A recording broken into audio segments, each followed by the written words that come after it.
మాజీ ముఖ్యమంత్రి వైసీపీ అధినేత జగన్ పై మాజీ ఎంపీ విజయసాయిరెడ్డి సంచలన వ్యాఖ్యలు చేశారు. దానికి సంబంధించిన బిగ్ బ్రేకింగ్ న్యూస్ చూస్తున్నారు. జగన్ చుట్టూ కోటరీ ఉందంటూ చెప్పుకొచ్చారు విజయసాయిరెడ్డి. కోటరీ వల్లే జగన్ కు దూరం అయ్యాను అంటూ చెప్పుకొచ్చారు. అయినా జగన్ చుట్టూ ఉన్న కోటరీ నుంచి బయటపడిన రోజే ఆయనకు భవిష్యత్తు ఉంటుంది అంటూ జోసియన్ చెప్పుకొచ్చారు. చెప్పుడు మాటలు నమ్మితే నాయకుడు, ప్రజలు, పార్టీ నష్టపోతుంది.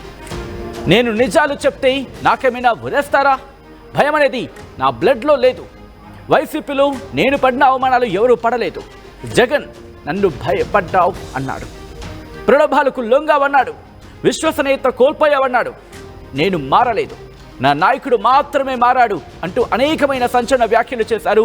ఒకసారి మాజీ ఎంపీ విజయసాయిరెడ్డి ఏమన్నారో చూద్దాం. ఎందుకు భయము అనేటటువంటిది ఈ బ్లడ్లోనే లేదు. భక్తి అనేదే ఉండింది, ఇప్పుడు కూడా ఉంది. భక్తి ఇంతకుముందు నాయకుడి మీద ఉండింది, ప్రేమ ఉండింది.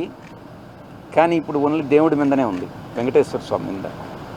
ఎందుకనంటే మనసు విరిగిపోయింది. అన్ని కష్టాలకి ఓర్చుకొని నాకు ఇన్ని పదవులు ఇచ్చాడు, నేను కాదనలే.